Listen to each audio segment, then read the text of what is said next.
एक ऐसा हमला जो गोली या बम से नहीं बल्कि कीबोर्ड और कोड से किया गया है, जहां दुश्मन सामने नहीं स्क्रीन के पीछे छुपा होता है और एक क्लिक में पूरा देश घुटनों पर आ सकता है। ये सिर्फ हैकिंग नहीं, एक डिजिटल जंग है जहां वक्त भी कम है और दांव पर है पूरे देश की सुरक्षा, जहां कुछ ही सेकंड में गेम सब कुछ बदल सकता है। तो आज मैं एक्सप्लेन करने वाला हूँ हाल ही में जियो हॉटस्टार पे रिलीज हुई एक spy thriller series special ops season 2 को। सीजन 1 को मैंने पहले एक्सप्लेन कर दिया है, उसका लिंक आपको डिस्क्रिप्शन में मिल जाएगा, पहले उसे देख लें। उसके बाद इस वीडियो कंटिन्यू करें वरना आपको कुछ भी समझ नहीं आएगा। खैर, अगर आपको ये वीडियो पसंद आता है तो वीडियो को लाइक कर दें और चैनल को भी सब्सक्राइब कर दें।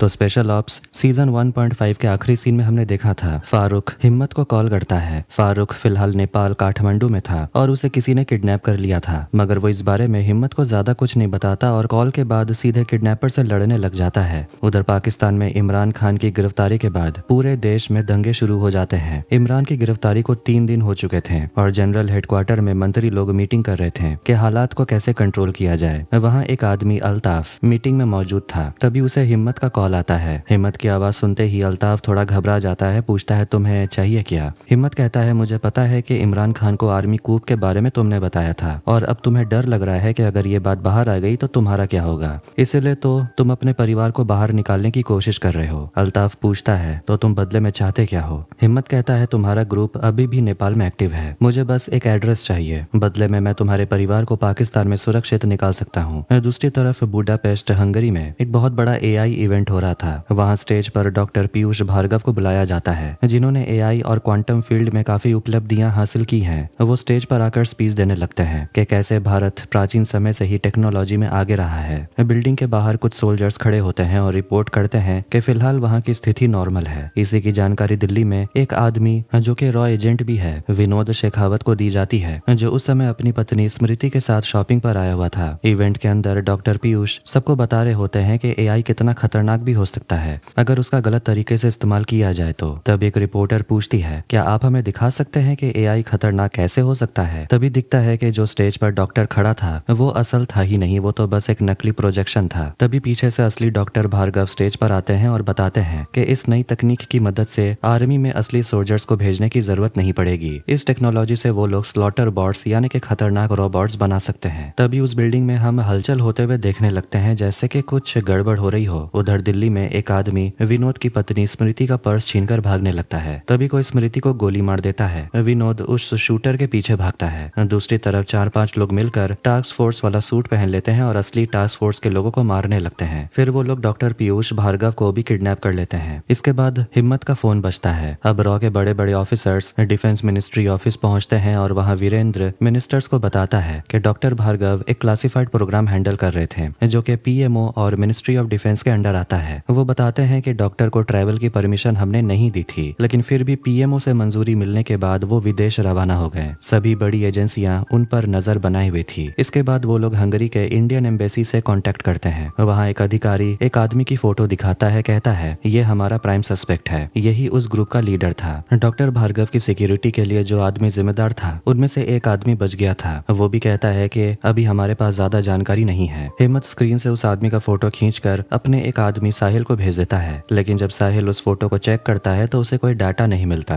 मिनिस्टर्स हिम्मत से पूछते हैं तुम्हें क्या लगता है। हिम्मत कहता है मुझे लगता है कि डॉक्टर की किडनैपिंग और दिल्ली में विनोद की हत्या दोनों आपस में जुड़ी हुई हैं। ये सब लोग शायद मर्सिनरीज हैं, मतलब भाड़े के फाइटर्स, और किसी बहुत बड़े प्लान का हिस्सा हैं। वो आगे कहता है कि अब ये लोग जरूर बॉर्डर क्रॉस करने की कोशिश करेंगे। हमें अपना फोकस सर्बिया और स्लोवेनिया के बॉर्डर पर रखना चाहिए और तुरंत एक रेस्क्यू ऑपरेशन शुरू करना चाहिए। बैनर्जी पूछता है तो फिर ये रेस्क्यू ऑपरेशन लीड कौन करेगा। वो खुद कहता है कि मेरे हिसाब से ये हिम्मत को ही करना चाहिए, इसलिए डिफेंस मिनिस्टर हिम्मत को आदेश देते हैं इस ऑपरेशन को तुरंत शुरू करो। इसके बाद हिम्मत वहाँ से निकल के अब्बास को कॉल करता है और मिलने के लिए कहता है। फिर वो अल्ताफ को कॉल करता है और बोलता है मेरा एक आदमी है, उसे छुड़वा कर नेपाल बॉर्डर पर एसएसबी को सौंप दो। इसके बाद अल्ताफ अपने परिवार वालों को देश से बाहर भेजने की कोशिश करता है। उधर नेपाल में हम फारूक को देखते हैं जिसे 2 लोग सवाल जवाब कर रहे होते हैं और उसे पीटते भी हैं। तभी वहाँ 2 और लोग आते हैं और फारूक को बचा लेते हैं। उसके बाद फारूक हिम्मत को कॉल करता है और उसे बचाने के लिए थैंक यू बोलता है। उधर अब्बास उस मर्डर सीन पर पहुंचता है जहां विनोद को मारा गया था और वो इस केस की तह तक जाने की कोशिश करता है। दूसरी तरफ हिम्मत साहिल से कहता है अविनाश को बोलो कि बुडापेस्ट के लिए निकल जाए। फिर हम अविनाश को देखते हैं जो एक विदेशी लड़की के साथ मौज मस्ती कर ही रहा होता है कि तभी उसे मैसेज आता है कि उसे तुरंत तुरंत बुडापेस्ट के लिए रवाना होना है। हिम्मत को समझ आ जाता है कि मर्सिनरीज सर्बिया बॉर्डर से होकर निकलेंगे, इसलिए वो अपनी टीम को आदेश देता है, शेखावत की टीम को सर्बिया बॉर्डर भेज दो। जॉर्जिया में हम सुधीर अवस्थी नाम के एक बहुत बड़े बिजनेसमैन को देखते हैं। उसे हिम्मत के इस कदम के बारे में पता चलता है और वो तुरंत अपने मर्सिनरीज को कॉल करके कहता है, तुम्हें फिलहाल वापस जाना होगा और कुछ दिन के लिए छुपे रहना। पता चला है कि भारत का एक इंटेलिजेंस ऑफिसर हम सबके पीछे लग गया है। सुधीर ने सोनू और मोनू नाम के 2 लोगों को पकड़ के रखा हुआ है और जबरदस्ती उनसे गाना गवाता है। दोनों कहते हैं, कई महीनों से हम यही हैं, हमें अपने परिवार के पास जाना है। लेकिन सुधीर कहता है, तुम्हारे परिवार को हर महीने पैसे तो मिलते हैं, तुम्हें फिर चिंता किस बात की है, कुछ महीने यहीं रहो। इधर हिम्मत मर्सिनरीज का पता लगाने की कोशिश करता है। साहिल से कहता है, डार्क वेब पर बिडिंग शुरू करो, लगता है जल्दी उन लोगों के बारे में पता चल जाएगा। साहिल कहता है, लेकिन हमें $5 लाख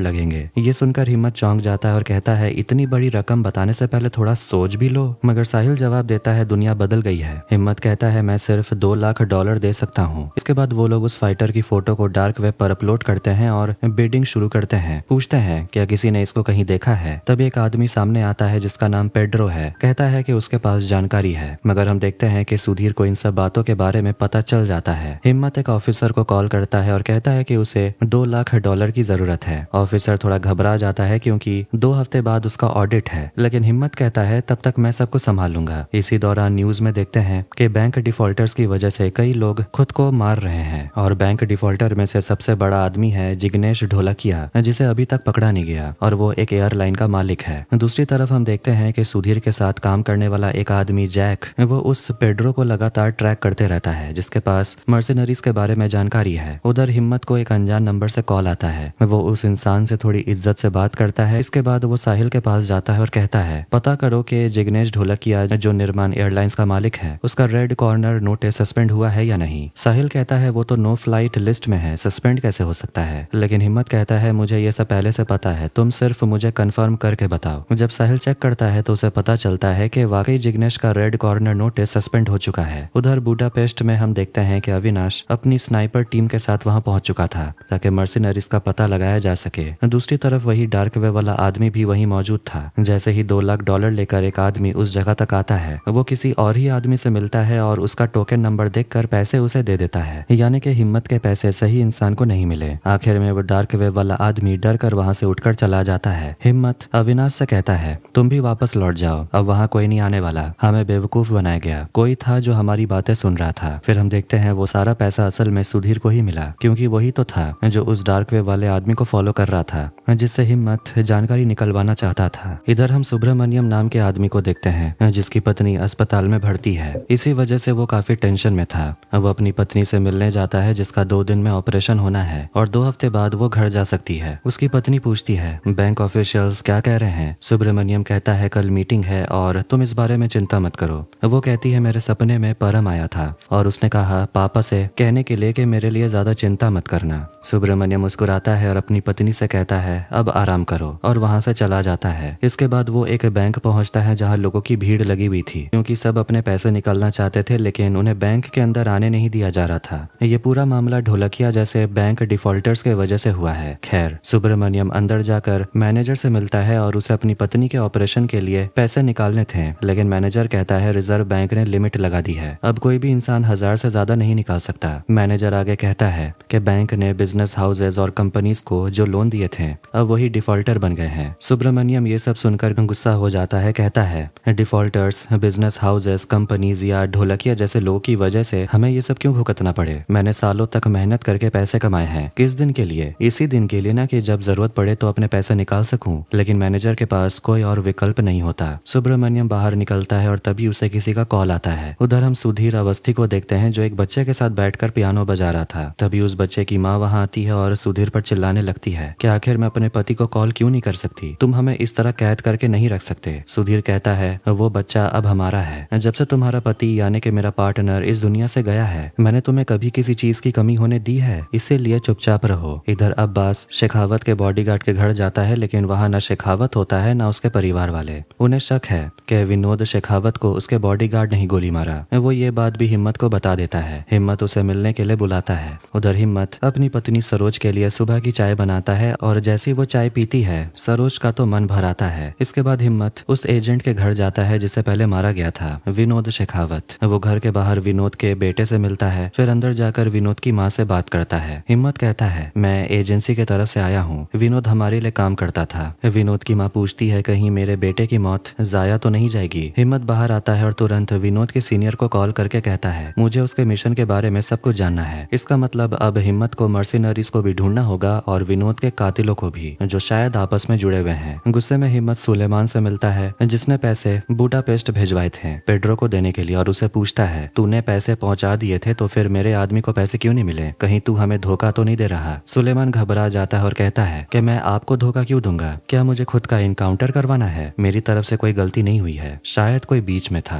उधर चड्डा और बैनर्जी आपस में बात कर रहे होते हैं। पिछली बार जो हमने हिम्मत से पूछताछ की, शायद वो हमसे नाराज हो गया होगा, लेकिन चड्डा कहता है, ये तो हमारा फर्ज था, जो भी किया वो हमें ऊपर से ऑर्डर मिला था। इसके बाद दोनों हिम्मत के आने का इंतजार करते हैं। इधर साहिल से हिम्मत को पता चलता है कि आधे घंटे पहले फारूक पटना से दिल्ली वाली फ्लाइट में बोर्ड कर चुका है। हिम्मत वसंत नाम के आदमी को कॉल करके पूछता है, डॉक्टर भार्गव के second in command doctor Harminder की सिक्योरिटी का जिम्मा कौन देख रहा है? वसंत कहता है, शायद वो मधुकर है। हिम्मत कहता है, मुझे हरमिंदर की पूरी प्रोफाइल भेजो। उधर फारूक जब दिल्ली पहुंच चुका था तो उसे अब तुरंत एथेंस के लिए निकलना पड़ेगा। फिर हिम्मत चड्डा और बैनर्जी से मिलता है और उन्हें विनोद और शेखावत के प्रोजेक्ट में हुए खर्चे का डॉक्यूमेंट दिखाता है। चड्डा पूछता है कि तुम हमें असल में दिखाना क्या चाहते हो? हिम्मत कहता है, ये खर्चे बहुत ज्यादा हैं। इसका मतलब हो सकता है कि विनोद शेखावत किसी और ऑपरेशन में शामिल था जिसका जिक्र इस फाइल में नहीं है। शायद विनोद डॉक्टर भार्गव किसी कॉमन प्रोजेक्ट में इन्वॉल्व थे। हिम्मत आगे कहता है, मुझे लगता है आप दोनों वो जानते हैं जो इस फाइल में नहीं लिखा है। विनोद को तो हम बचा नहीं पाए, लेकिन अगर आप दोनों मदद करें तो हम डॉक्टर भार्गव को जरूर बचा सकते हैं। चड्डा बताने लगता है कि 2014 में प्रधानमंत्री कार्यालय में एक साइबर अटैक हुआ था। इस अटैक के पीछे चीन का हाथ था। अरुणाचल प्रदेश के तवांग इलाके में एक सिग्नल इंटरसेप्ट किया गया था, लेकिन जब इसकी तहकीकात की गई तो पता चला कि जी ली नाम का एक स्टूडेंट गुरुग्राम से ऑपरेट कर रहा था। इसलिए नेशनल सिक्योरिटी एजेंसी को इसमें लगाया गया और विनोद शेखावत को इस मिशन के लिए चुना गया। विनोद ने खुद रेड डाली और जी ली को पकड़ लिया गया। इससे साइबर अटैक फेल हो गया। फिर 15 मिनट की पूछताछ के बाद विनोद को अरुणाचल प्रदेश में एक एड्रेस और एक चाइनीज नेशनल का नाम मिला। फिर वो अपनी टीम के साथ वहां पहुंचा और उसने चाइनीज स्पाई को पकड़ लिया। चड्डा फिर बताता है कि विनोद ने इस मिशन में न पुलिस को शामिल किया और न ही आर्मी को, इसलिए इसकी रिपोर्ट कहीं नहीं लिखी गई है। हिम्मत पूछता है, एक चाइनीज स्पाई हमारे देश में पकड़ा गया, लेकिन इसके बारे में इंटरनेशनल फोरम में आवाज क्यों नहीं उठाई गई? तभी हिम्मत के पास अविनाश का कॉल आता है। हिम्मत उसे सावधान करता है, कहता है, हमारे पास एक लीड है, इसलिए तुम जरा सतर्क रहना। इसके बाद हिम्मत को उसकी पत्नी का कॉल आता है और वो कहती है, परी अपनी दोस्त शिखा के साथ स्लीप ओवर के लिए जाना चाहती है। हिम्मत पहले थोड़ा सा नाराज हो जाता है कि इतनी रात में परी का बाहर जाना जरूरी है क्या, लेकिन आखिरकार वो मान जाता है और सरोज से कहता है, उसकी दोस्त का पूरा इन्फॉर्मेशन मुझे भेज देना। घर में परी को एक बॉक्स मिलता है जिसे देखकर सरोज गुस्सा हो जाती है और उसे कहती है कि इस बॉक्स को कभी मत छूना। इसके बाद चड्डा फिर आगे बताता है, विनोद उस चाइनीज स्पाई को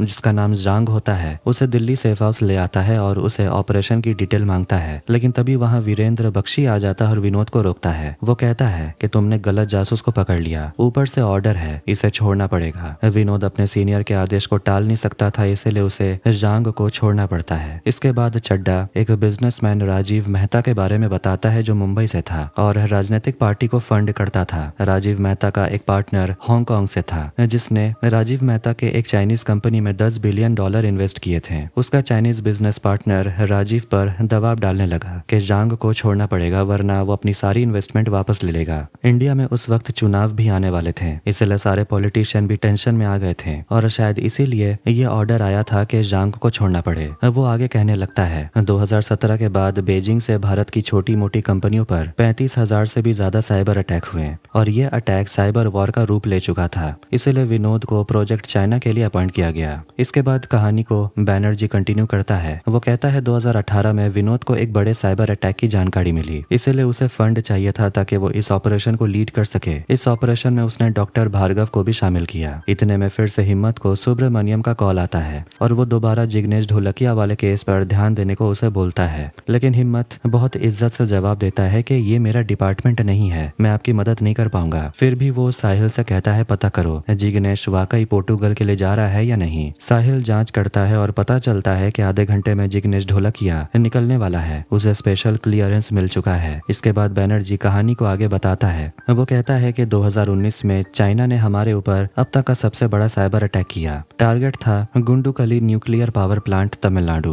मदद के लिए डॉक्टर भार्गव को बुलाया गया और किसी तरह उन्होंने सिचुएशन को संभाल लिया, लेकिन ये तो बस शुरुआत थी, मतलब ट्रेलर। कुछ दिनों बाद विनोद को पता चला कि इस हमले के पीछे था Beijing sponsored cyber group Red Echo और उस कंपनी का मालिक था जांग। विनोद ने एक नया मिशन शुरू किया, ऑपरेशन नूडल। इस ऑपरेशन को विनोद के एक एसेट अभय ने लीड किया, लेकिन हम देखते हैं कि उस दिन जांग एक लड़की के साथ एक होटल में मस्ती करने गया होता है, लेकिन तभी वहां अभय पहुंच जाता है और सभी लोगों को मारने लगता है। आखिर में वो उस मॉडल लड़की को जाने को बोलता है और जांग को बहुत बुरी तरह पीट पीट कर मार डालता है। लेकिन 3 महीने के बाद इस ऑपरेशन से जुड़े सारे साइंटिस्ट और टेक्नीशियंस को एक एक कर कोई मारने लगता है। डॉक्टर भार्गव की सिक्योरिटी भी बढ़ाई गई थी, लेकिन उसका कोई फायदा नहीं हुआ। आखिर में वो मॉडल लड़की भी पकड़ी गई और उसे भी मार दिया गया। हिम्मत पूछता है कि सभी को मार दिया गया, लेकिन सवाल उठता है कि डॉक्टर भार्गव अभी तक जिंदा कैसे हैं? उन्हें किडनैप क्यों किया गया? क्या उनके पास कुछ ऐसा है जो औरों के पास नहीं था? चड्डा कहता है कि शायद डॉक्टर भार्गव के पास देश के हर क्रिटिकल ऑर्गेनाइजेशन का एक्सेस है। बैनर्जी फिर चड्डा से कहता है 26 मई को क्या हुआ था बताइए। वो दिन मैं कभी नहीं भूल सकता क्योंकि वो मेरी शादी की सालगिरह थी। चड्डा फिर बताने लगता है विनोद सारी जानकारी लेकर मेरे पास आया था। वो कहता है कि अभय ने जो इन्फॉर्मेशन दी है वो पूरी तरह सही है। पहली बार हम अपने दुश्मन से एक कदम आगे हैं। हमारा एसेट आज दुश्मन के बीच खड़ा है और वो हमें एक जरूरी जानकारी देने को तैयार है। बस एक शर्त थी कि प्राइम मिनिस्टर को उइगर मुस्लिम्स के लिए आवाज उठानी होगी, वो मुस्लिम्स जो चाइना में रहते हैं। लेकिन चड्डा इसके लिए मना कर देता है, कहता है कि ऐसा करने से हमारे कई देशों के साथ संबंध खराब हो सकते हैं। नतीजा ये हुआ कि उस एसेट ने जानकारी शेयर नहीं की और विनोद मारा गया। कई साइंटिस्ट और रिसर्चर्स मारे गए और आखिरकार डॉक्टर भार्गव को किडनैप कर लिया गया।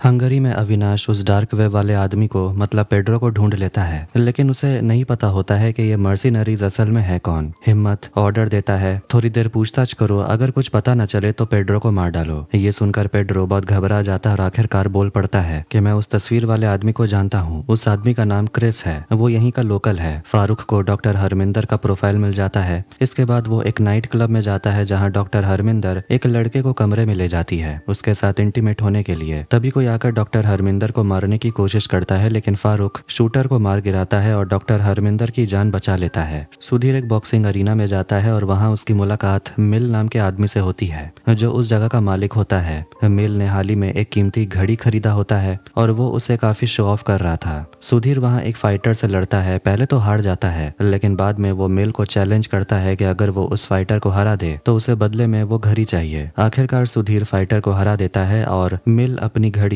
उसे दे देता है। हिम्मत को उसकी पत्नी सरोज कॉल करती है, बताती है कि आज परी ने वो बॉक्स ढूंढ लिया था। उस बॉक्स में एजेंट विजय कुमार की सारी चीजें थी। ये सुनकर हिम्मत थोड़ा टेंशन में आ जाता है और सरोज उसे समझाती है अब समय आ गया है, परी को सारा सच बता देना चाहिए। मगर हिम्मत डरता है कि अगर परी को सब पता चल गया तो कहीं वो अपनी बेटी को खो ना दे। उधर अब्बास शेखावत के बॉडीगार्ड राजन को ढूंढ लेता है, लेकिन राजन अपनी आखिरी सांसें गिन रहा होता है। मरने से पहले वो बस अभय का नाम लेता है और दम तोड़ देता है। अब अब्बास तुरंत हिम्मत को इन्फॉर्म करता है। उधर बैनर्जी और चड्ढा आज की ब्रीफिंग के लिए इंतजार कर रहे होते हैं, तभी हिम्मत वहां आता है और अभय के बारे में पूछता है और इसके बाद वो दोनों को जाने को बोल देता है। उधर बुल्गारिया के शिपयार्ड में हम उन मर्सिनरीज को देखते हैं जो भागने की तैयारी में होते हैं। सुधीर उन्हें कॉल करके इन्फॉर्म करता है कि डॉक्टर हरमिंदर को पकड़ने के लिए जिसे भेजा गया था वो फेल हो गया। अब डॉक्टर हरमिंदर को मारना जरूरी है। इधर डिफेंस मिनिस्ट्री में डिफेंस मिनिस्टर जानना चाहते हैं कि डॉक्टर भार्गव सही सलामत है या नहीं। हिम्मत कहता है कि फिलहाल कुछ भी नहीं कहा जा सकता क्योंकि ऑपरेशन अभी भी जारी है। अविनाश अपने साथियों के साथ मिलकर सुधीर की टीम के एक आदमी को ढूंढ निकालता है जिसका नाम क्रिस है। वो लोग उसके घर में घुस जाते हैं, लेकिन वहां पर क्रिस की जुड़वा बहन भी होती है जो कि बहुत ताकतवर और लड़ाकू होती है। लेकिन आखिर में अविनाश और उसका एक साथी उन दोनों को पकड़ लेते हैं। क्रिस बता देता है कि उसकी टीम शिपयार्ड के रास्ते भागने वाली है। इसके बाद वो लोग क्रिस और उसकी बहन को मार डालते हैं। हिम्मत डिफेंस मिनिस्टर को सारी जानकारी देता है जो उसे चड्डा और बैनर्जी से मिली। वो कहता है कि आज के समय में जो साइबर वॉर जीतेगा वही जिंदा रहेगा। फिर वो ये भी बताता है कि डॉक्टर भार्गव को किडनैप नहीं किया गया बल्कि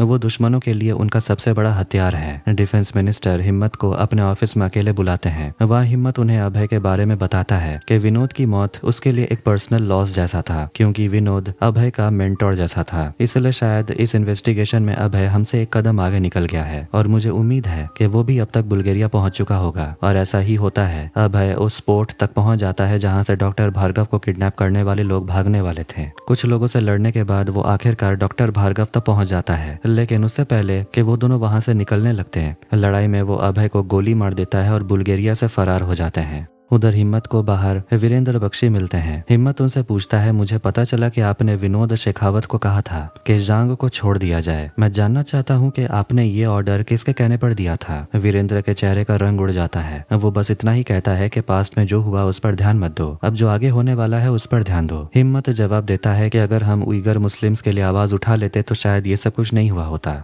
वीरेंद्र चुपचाप कहता है, हालात के हिसाब से हमें फैसले लेने पड़ते हैं। हिम्मत वहां से चला ही था कि तभी उसे फिर से सुब्रमण्यम का कॉल आता है। वो बताता है कि bank defaulter Jignesh Dholakia Lisbon पहुंच चुका है और 2 घंटे में डोमिनिका के लिए अकेले निकलने वाला है। अगर वो वहां पहुंच गया तो हम उसे हमेशा के लिए खो देंगे। हिम्मत जवाब देता है कि मैं इस वक्त एक दूसरे केस में उलझा हुआ हूँ, फिलहाल कुछ नहीं कर सकता। मगर सुब्रमण्यम कहता है कि आज रात तुम लोगों के लिए सबसे लंबी रात होने वाली है। हिम्मत एक ऑफिसर को इन्फॉर्म करता है, कहता है कि जिग्नेश ढोलकिया को पकड़ने के लिए एथेंस पहुंचना होगा। उधर फारूक डॉक्टर हरमिंदर को बचा लेता है और उसे अपने साथ ले जाता है। फारूक ने हरमिंदर को झूठ बताया है कि उसका नाम अमित है। दोनों आपस में बात कर ही रहे होते हैं। फारूक उसे पूछता है, आप एक एआई साइंटिस्ट हैं, फिर भी नाइट क्लब में मस्ती कर रही थी। हरमिंदर हंसकर कहती है, तो क्या साइंटिस्ट मस्ती नहीं कर सकते। फिर दोनों शादी और गर्लफ्रेंड बॉयफ्रेंड को लेकर बातें करने लगते हैं। इतने में फारूक का एक दोस्त वहां आ जाता है और वो मजाक में हरमिंदर को भाभी बोल देता है। हरमिंदर थोड़ी हैरान रह जाती है। इसके बाद फारूक को हरमिंदर को लेकर इंडिया जाना होता है, इसलिए वो हरमिंदर का पूरा गेटअप बदल देता है। आखिर में दोनों एयरपोर्ट पहुंच जाते हैं। वहाँ हरमिंदर फारूक से कहती है, अगर कभी दिल्ली आओ तो मुझसे जरूर मिलना,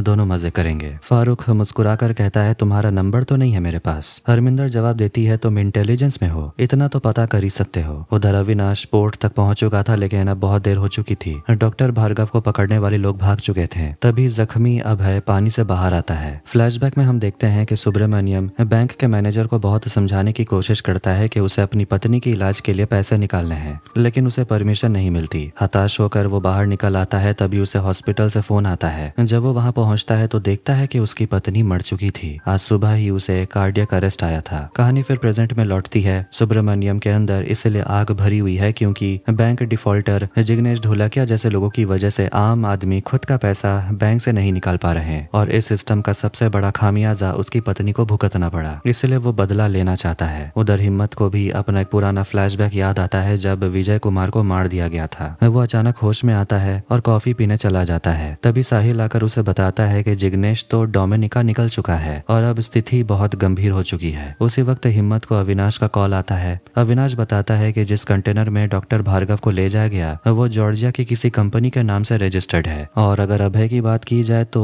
उसे हॉस्पिटल भेजा जा रहा है। हिम्मत अविनाश से कहता है कि तुम फिलहाल डोमिनिका के लिए निकलो, वहाँ तुम्हें जूही मिलेगी। जूही एक मिशन पर होती है, लेकिन तभी उसे साहिल का मैसेज आता है और उसे तुरंत डोमिनिका के लिए रवाना होने का ऑर्डर मिलता है। दूसरी तरफ सुब्रमण्यम डिफेंस मिनिस्ट्री ऑफिस पहुंचता है। उधर घर पर परी मना करने के बावजूद उस बॉक्स को खोल लेती है। उसमें उसे विजय कुमार की बहुत पुरानी तस्वीरें मिलती हैं, जिनमें वो अपनी मम्मी को भी देखती है। ये देखकर वो हैरान हो जाती है। हिम्मत की मुलाकात सुब्रमण्यम से होती है। सुब्रमण्यम कहता है, मैं बिल्कुल ठीक नहीं हूँ। मैंने देश को अपने 45 साल दिए, लेकिन बदले में क्या मिला, आज ये दिन देखना पड़ रहा है। वो आगे कहता है, मेरा बेटा परम जो कारगिल युद्ध में शहीद हो गया था, उसे आज कोई याद नहीं करता। फिर वो बैंक फ्रॉड के बारे में बात करता है। कहता है, मेरा भी अकाउंट उसी बैंक में था, मुझे सिर्फ 1000 रुपए निकालने की इजाजत थी। मैं जैसे तैसे पैसे इकट्ठा कर रहा था, लेकिन मेरी पत्नी चल बसी और ऐसा लगा जैसे मेरी पत्नी ने मुझ पर कोई एहसान किया हो। इसके बाद वो हिम्मत को एक अल्टीमेटम देता है, मुझे बैंक डिफॉल्टर जिग्नेश ढोलकिया दिल्ली में वापस चाहिए। अगर तुमने ऐसा नहीं किया तो ये बिल्डिंग नहीं बचेगी। तुम्हारे पास सिर्फ 3 दिन है। हिम्मत थोड़ा घबरा जाता और कहता है, ऐसा मत करिए, लेकिन सुब्रमण्यम बस मुस्कुरा कर कहता है, ऑल द बेस्ट, और वहां से चला जाता है। हिम्मत टेंशन में आ जाता है और वो अब्बास को कॉल करके कहता है, सुब्रमण्यम पर 24 घंटे नजर रखो, उसे हल्के में मत लेना, अपने बेस्ट ऑफिसर को उसके पीछे लगाओ। तभी उसे सरोज का कॉल आता है और वो तुरंत घर पहुंचता है। उसे पता चलता है परी को सारी सच्चाई पता चल चुकी है, वो फोटो देख चुकी है। हिम्मत परी से मिलता है और उसे कहता है, मैंने इसीलिए नहीं बताया क्योंकि मुझे पता था कि मैं तुम्हें खो दूंगा। ये सच है कि तुम मेरी सगी बेटी नहीं हो और दूसरा सच ये है कि तुम सिर्फ मेरी बेटी हो। वो आगे कहता है, तुम्हारे पापा विजय बहुत अच्छे इंसान थे। परी कहती है, आज के बाद सब कुछ बदल जाएगा। हिम्मत उसे समझाता है, अगर तुम खुद सब कुछ बदलने दोगी तब कुछ बदलेगा, वरना मेरे लिए तो कुछ नहीं बदला। उधर डॉक्टर भार्गव और उनके किडनैपर्स जिस वेसल मतलब के जहाज में होते हैं, फारूक और उसकी टीम वहां रेड मारती है, लेकिन उन्हें डॉक्टर भार्गव नहीं मिलते क्योंकि उन्हें वर्कर के कपड़े पहना दिए गए थे ताकि पहचान में न आए। फारूक समझ नहीं पाता कि डॉक्टर भार्गव आखिर मिल क्यों नहीं रहे। आखिरकार थक हार कर वो और उसकी टीम वहां से निकल जाती है। कहानी जाती है साल 2009 मुंबई में, और हम एक आदमी को देखते हैं जो अपनी लाल रंग की कार से अपने ऑफिस आता है। वहीं पास में सुधीर भी बैठा हुआ था और उसकी नजर उसी आदमी पर थी। सुधीर उस आदमी के घर पहुंचता है और झूठ बोलता है कि उसे रहने के लिए कमरा चाहिए।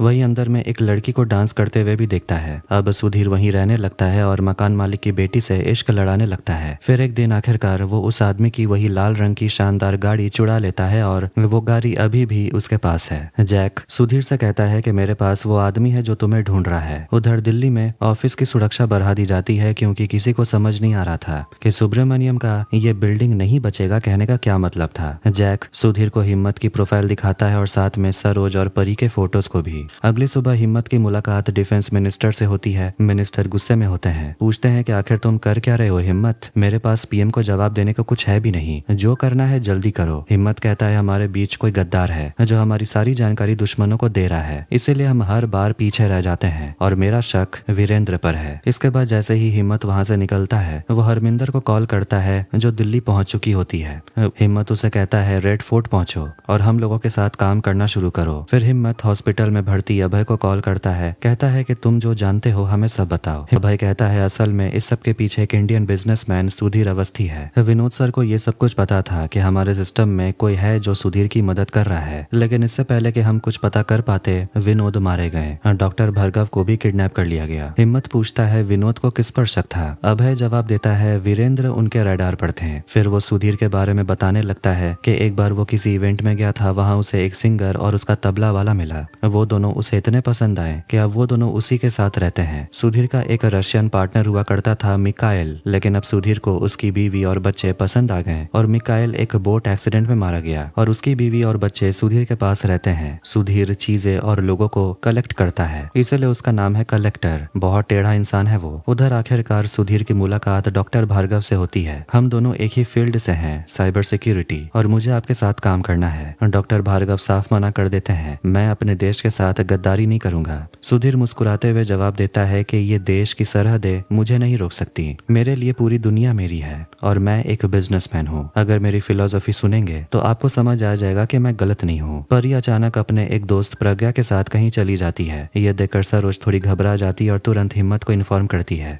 हिम्मत कैमरे के जरिए गाड़ी को देखता है और साहिल से कहता है, गाड़ी को ट्रैक करके देखो। इसके बाद हिम्मत विजय वाले सच की बात करता है। वो कहता है कि वो परी से बहुत प्यार करता है, लेकिन कभी उसे सच बताने की हिम्मत नहीं जुटा पाया। सरोज उसे तसल्ली देती है कि सब कुछ ठीक हो जाएगा, तुम टेंशन मत लो। उधर हरमिंदर फारूक से बात करते हुए अपना काम कर रही होती है। तभी उसे एक जरूरी बात पता चलती है। वो तुरंत हिम्मत को कॉल करती है और बताती है कि मैं सर्बिया सिटीजनशिप डाटा चेक कर रही थी और उन्हें पता चला है कि एक आदमी के चेहरे से डॉक्टर भार्गव का चेहरा बदल दिया गया था और इसी के वजह से डॉक्टर भार्गव चेकिंग के दौरान पकड़ में नहीं आए। उधर फारूक भी लाइन पर होता है, जिसे देखकर हिम्मत मजाक में कहता है, खूबसूरत लड़की देखकर एक मौका नहीं छोड़ते, वैसे तुम चूक गए थे। डॉक्टर भार्गव तुम्हारी नजरों के सामने थे लेकिन तुमने ध्यान नहीं दिया। खैर दूसरी ओर डोमिनिका आइलैंड पर हम जूही और अविनाश को देखते हैं जो यहाँ जिग्नेश ढोलकिया वाले केस को संभालने आए थे। अविनाश जूही को पसंद करता था लेकिन जूही उसे घास भी नहीं डालती। उधर अब्बास और उसकी टीम सुब्रमण्यम के घर छानबीन के लिए पहुंचती है, लेकिन इसकी भनक सुब्रमण्यम को लग जाती है। वो हिम्मत को फोन करके कहता है कि मेरे घर पे तुम्हें कुछ नहीं मिलने वाला और मुझे उम्मीद है कि तुम अभी भी ढोलकिया को ढूंढ रहे होगे। याद दिला दूं कि तुम्हारे पास ज्यादा समय नहीं है। इस पर हिम्मत अब्बास को कॉल करके कहता है कि तुम वीरेंद्र बख्शी पर 24 घंटे नजर रखो, मुझे लगता है वही सिस्टम में छुपा हुआ गद्दार है। डॉक्टर हरमिंदर हिम्मत को उन पर हुए साइबर अटैक के बारे में बताने लगती है। वो कहती है कि आईपी एड्रेस लगातार बदल रहे हैं, लेकिन मुझे पूरा यकीन है कि ये IP address American registry for internet number में रजिस्टर्ड होगा। हालांकि ये पता लगाने में एक हफ्ता लग जाएगा। हिम्मत साहिल से पूछता है, सीआईए को देने के लिए कुछ मिला क्या? साहिल बताता है कि जब तालिबान से अमेरिकन पैकअप कर रहे थे तब एक रिपोर्टर मारा गया था। हमारे पास उसकी लीड है। डोमिनिका में जूही जिग्नेश को ढूंढ निकालती और उसे रिझाने के बहाने अपने जाल में फंसाने लगती है। वो उसे बात करने लगती है, कहती है मैं यहाँ हॉलीडे मनाने आई आई हूँ, मेरा नाम सरिता है। लेकिन जिग्नेश को तुरंत शक हो जाता है और वो कहता है, मुझे पता है तुम यहाँ अकेली नहीं आई हो, तुम अपने पार्टनर के साथ आई हो और मुझे हनी ट्रैप में फंसाने की कोशिश कर रही हो। ये सब बहुत पुराना हो गया है, ये जगह मेरी है, अब तुम यहाँ से निकल जाओ वरना मैं पुलिस को बुला लूंगा। हरमिंदर जैक को मैसेज भेजती है और उसकी तारीफ करने लगती है। वो कहती है कि तुमने जिस तरीके से इंडियन इंटेलिजेंस का मजाक बना दिया बुडापेस्ट में,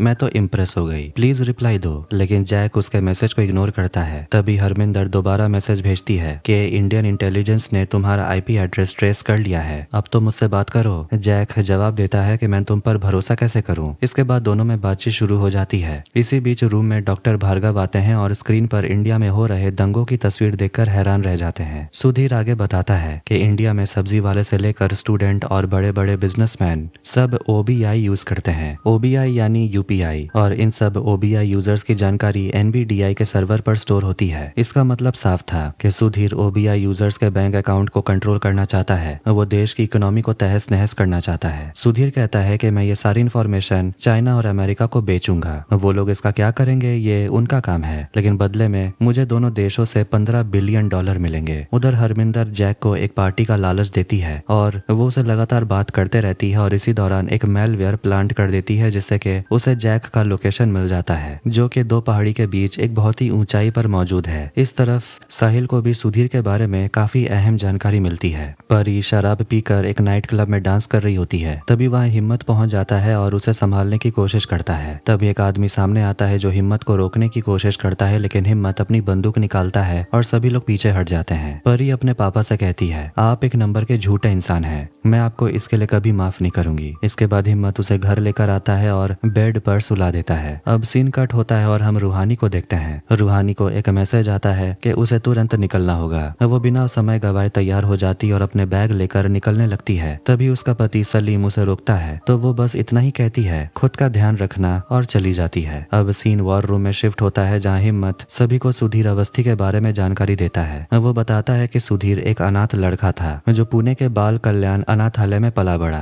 अनाथालय वालों का कहना था कि उन्होंने उससे ज्यादा शैतान बच्चा कभी नहीं देखा। जब सुधीर 5 साल का था तब एक कपल वहाँ बच्चा गोद लेने के लिए आया तो उन्हें कोई और बच्चा पसंद आ गया था, लेकिन सुधीर जोर जोर से रोने लगा, काफी ड्रामा किया जिससे कि कपल को उस पर दया आ गई और उन्होंने सुधीर को ही गोद ले लिया। धीरे धीरे बड़ा होकर सुधीर ने समझ लिया कि डाटा ही नई करेंसी है। वो पढ़ाई लिखाई में काफी तेज निकला और बाद में चाइना चला गया। वहाँ उसकी जिंदगी में एक नया मोड़ लिया। उसने रेड एको नाम का संगठन ज्वाइन किया और वहाँ वो अपना खुद का APT advance persistent threat group बनाया। उसने कई बड़े स्टार्टअप्स में फंडिंग की, बहुत सारे एप्स खरीदे और अपनी कंपनी के लिए खतरनाक मेलवेयर बनाया, मेगासस। इसी मेलवेयर की मदद से 2015 में होने वाला UK बॉम्ब ब्लास्ट रोका गया था। ये देखकर और देशों ने भी मेगासस में इंटरेस्ट लेना शुरू कर दिया। मेगासस एक ऐसा मेलवेयर है जिससे किसी का भी फोन हैक किया जा सकता है और सारी जानकारी सीधा सुधीर के कंपनी को पहुंच जाती है। वीरेंद्र पूछता है, इन सब से डॉक्टर भार्गव का क्या लेना देना? हिम्मत जवाब देता है, सुधीर का पार्टनर जांग मारा गया था, इसलिए उन्होंने डॉक्टर भार्गव को किडनैप किया ताकि उसका अधूरा काम पूरा किया जा सके, और वो अधूरा काम है साइबर अटैक।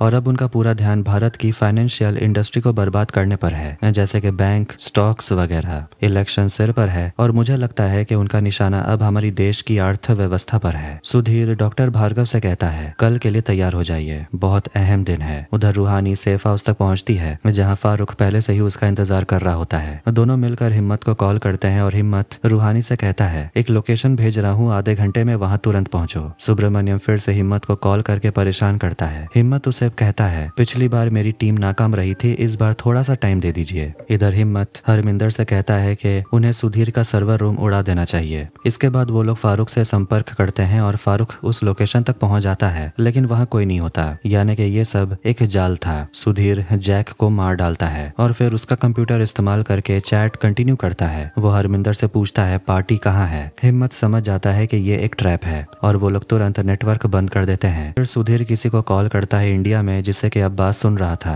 सुधीर गुस्से में कहता है, आखिर हिम्मत मेरे इतने करीब कैसे पहुंच गया? तुम वहाँ क्या कर रहे हो? कहीं तुम्हारे अंदर देशभक्ति तो नहीं जाग गई? ये सब सुनकर अब्बास चौंक जाता है कि आखिर सुधीर ये सब किससे बोल रहा था, और वो तुरंत हिम्मत को ये रिकॉर्डिंग सुना देता है। साहिल वहाँ पहुंचता है और कॉल रिकॉर्डिंग लाकर कहता है कि कॉल यहाँ से नहीं जाता बल्कि वहाँ से आता है, दिन में 3 बार, दोपहर 12 बजे, शाम 4 बजे और रात 1 बजे। हिम्मत और अब्बास एक टाइम सेट करते हैं फिर से कॉल सुनने के के लिए। उधर दूसरी ओर जब परी नींद से उठती है तो वो रोने लगती है और कहती है कि पता नहीं मैंने पापा को क्या क्या बोल दिया। सरोज उसे गले लगाती है। इधर हिम्मत जूही से कहता है आज रात तक किसी भी तरह जिग्नेश हमारे कब्जे में होना चाहिए। जूही एक लोकल गुंडे की मदद लेती है और उनसे कहती है मैं तुम्हें ढेर सारे पैसे दूंगी, बस एक पैकेज पहुंचाना है। और वो आदमी पूछता है पैकेज क्या है। इसके बाद अविनाश और जूही मिलकर जिग्नेश को पकड़ते हैं और उसे लोकल गुंडे को सौंप देते हैं जो उसे बारबूडा डिलीवर कर देगा। यही है पैकेज। वो गुंडा पैसे मांगने लगता है और मौका देकर जिग्नेश वहां से भाग निकलता है। दूसरी तरफ रात 1 बजे जब कॉल आना था, अब्बास और हिम्मत चड्डा को रंगे हाथों पकड़ लेते हैं सुधीर की बातें सुनते हुए। जब सुधीर हिम्मत की आवाज पहचानता है तो कहता है आखिर तुम मेरे करीब पहुंच ही गए। मतलब ये हुआ कि सिस्टम में जो गद्दार था वो चड्डा था। सुधीर आगे कहने लगता है कि वो देश के सरहदों को नहीं मानता, वो एक ग्लोबल सिटीजन है और लोगों के टैक्स चुरा कर अपना बिजनेस चलाता है। हिम्मत उसे धमकाता है कि तुझे जो करना है कर ले, लेकिन मेरा काम है तेरे जैसे लोगों को ठोकना। हिम्मत कहता है 2 महीने तक तुझे नहीं मारूंगा, जबान देता हूँ, डॉक्टर भार्गव को वापस भेज दे। सुधीर जवाब देता है कि तुमसे बात करके मुझे मेरा बड़ा भाई याद आ गया जो मुझसे बस 6 मिनट बड़ा था, जो अब इस दुनिया में नहीं है। इसके बाद हिम्मत गद्दार चड्डा से पूछताछ करता है। वो पूछता है कि सुधीर आखिर कहाँ हमला करने वाला है। चड्डा कहता है मुझे नहीं पता, फिर सफाई देने लगता है कि मेरा फोन हैक कर लिया गया था और मेरे पास कोई रास्ता नहीं था सिवाय जानकारी सुधीर को देने के।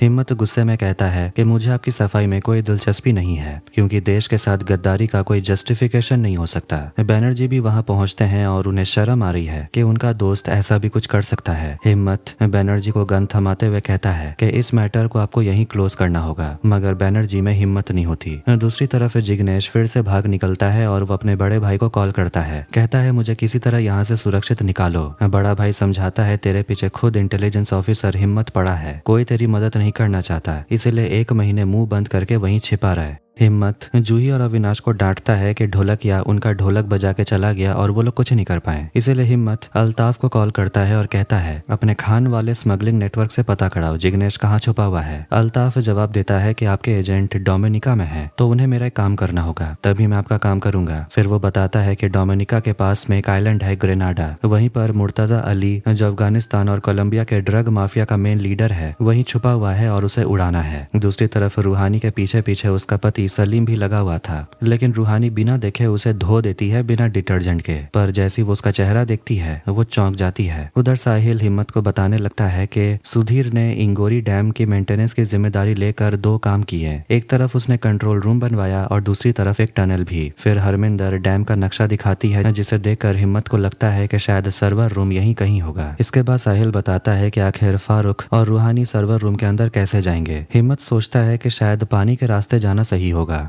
ग्रेनाडा में अविनाश और रूहानी मिलकर मुर्तजा अली को खत्म कर देते हैं। इसके बाद अल्ताफ ढोलकिया का लोकेशन हिम्मत को भेजता है जो अविनाश को मिल जाता है। वहीं डॉक्टर भार्गव सुधीर की मदद करने से साफ मना कर देते हैं। वो कहते हैं कि अगर OBI सर्वर की जानकारी सुधीर को मिल गई तो पूरा भारत देश बर्बाद हो जाएगा, लेकिन सुधीर उसे धमकी देता है कि उसके पास न्यूक्लियर पावर प्लांट का कूलिंग सिस्टम डिसेबल करने की ताकत है और अगर ऐसा हुआ तो मामला और भी खतरनाक हो जाएगा, इसलिए सोच लीजिए OBI सर्वर हैक या फिर न्यूक्लियर ब्लास्ट। इसके बाद हिम्मत फारूक और रूहानी को प्लान समझाता है कि उन्हें पानी के रास्ते डैम के अंदर जाना होगा। सबसे पहले उन्हें सर्वर रूम में पहुंचना है, फिर कंट्रोल रूम में जहां डॉक्टर भार्गव हो सकते हैं उन्हें छुड़ाकर पूरे ठिकाने को तबाह करना है और ये सब सिर्फ 15 मिनट के अंदर करना होगा। फारूक सोच में पड़ जाता है कि इतना सब कुछ इतने कम वक्त में कैसे होगा, लेकिन जैसे ही हरमिंदर उसे यही प्लान समझाती है फारूक मान जाता है। रूहानी भी उसे देखकर मुस्कुराते रहती है। इधर सुब्रमण्यम हिम्मत को कॉल करता है और हिम्मत उसे कहता है आज आपका काम हो जाएगा। सुब्रमण्यम कहता है कि ये मेरा आखिरी कॉल है और पता है कि मुझे क्या एहसास हुआ कि पब्लिक अब सवाल करना ही भूल गई है और इसी का फायदा ढोलकिया जैसे फ्रॉड बिजनेसमैन उठाते हैं। इधर अविनाश और जूही आखिरकार जिग्नेश ढोलकिया को पकड़ लेते हैं। वहीं डॉक्टर भार्गव NBDI के सर्वर को हैक करने की कोशिश करते हैं जिससे उन्हें OBI यूजर्स की सारी इन्फॉर्मेशन मिल सके और बीच बीच में सुधीर उन्हें बार बार न्यूक्लियर ब्लास्ट की याद दिलाता रहता है। इधर फारूक डैम वाली दीवार पर चढ़ रहा होता है और उधर सुधीर चाइना और अमेरिका के इंटेलिजेंस ऑफिसर से बात कर रहा होता है। उन्हें कहता है कि ओबीआई यूजर्स की डिटेल पर नजर रखो,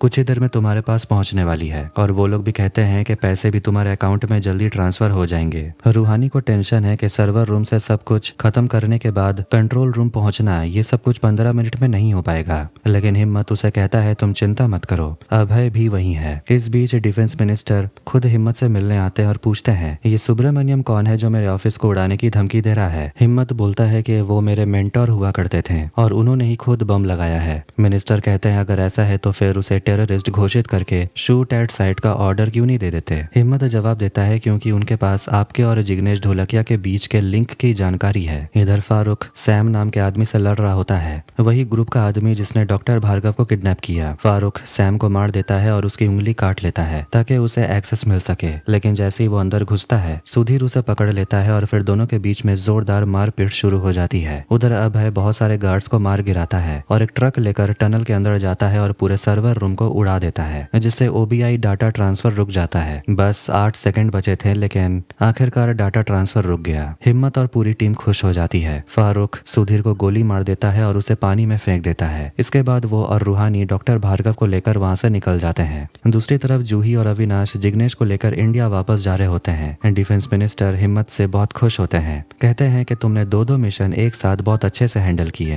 हिम्मत कहता है अगर हो सके तो सुब्रमण्यम सर को छोड़ दीजिए। डिफेंस मिनिस्टर मुस्कुराते हुए कहते हैं कौन सुब्रमण्यम, कल होने वाले ब्रेकफास्ट मीटिंग में जरूर आना। उधर प्लेन में जूही और अविनाश के साथ फारूक, रूहानी और डॉक्टर भार्गव भी जुड़ जाते हैं। वहीं पर रूहानी का पति सलीम भी होता है। जिग्नेश को इंडिया लाकर दिल्ली के सड़कों पर उतार दिया जाता है और अब उसे भी इंट्रोगेट किया जाएगा। काम खत्म होने के बाद अगली सुबह जब हिम्मत अपने घर लौटता है तो परी दौड़ कर अपने पापा को गले लगा लेती है। और इसी के साथ स्पेशल ऑप सीजन 2 यहीं पर एंड होती है। तो आपको ये वीडियो कैसा लगा कमेंट करके जरूर बताएं। वीडियो पसंद आया तो वीडियो को लाइक कर दे, चैनल को भी सब्सक्राइब कर दें। मिलते हैं नेक्स्ट वीडियो में। Take care.